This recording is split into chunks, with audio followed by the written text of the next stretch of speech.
کبیرہ گناہوں میں سے ایک گناہ ہے عورتوں سے مصافحہ کرنا۔ کون سی عورتیں؟ غیر محرم عورتیں۔ وہ عورتیں جو محرم ہیں، محرم سے مراد جن سے شادی کرنا جائز نہیں، وہ محرم عورتیں ہیں۔ تو جن عورتوں سے شادی کرنا جائز نہیں ہے اسلام میں، ان عورتوں سے مصافحہ کرنا جائز ہے۔ ان عورتوں سے مصافحہ کر سکتے ہیں، جیسے ماں سے مصافحہ کر سکتے ہیں، بیٹی سے مصافحہ کر سکتے ہیں، خالہ سے مصافحہ کر سکتے ہیں، پھوپھی سے مصافحہ کر سکتے ہیں، بھتیجی سے مصافحہ کر سکتے ہیں، بھانجی سے مصافحہ کر سکتے ہیں، ساس سے مصافحہ کر سکتے ہیں۔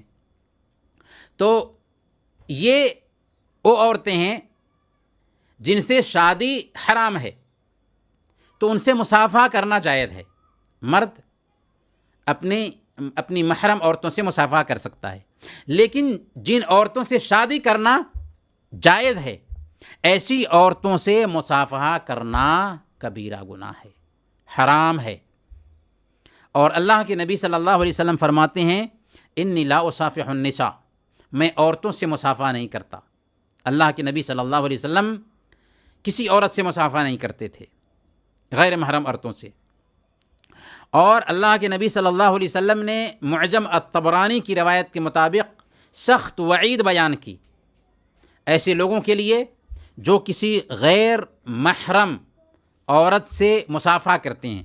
اللہ کے نبی صلی اللہ علیہ وسلم نے ارشاد فرمایا لَأَن يُطْعَنَ فِي رَأْسِ أَحَدِكُمْ بِمَخِيطٍ مِّنْ حَدِيدٍ خَيْرٌ لَهُ مِنْ أَن يَمَسَّ امْرَأَةً لَا تَحِلُّ لَهُ، تمہارے سر میں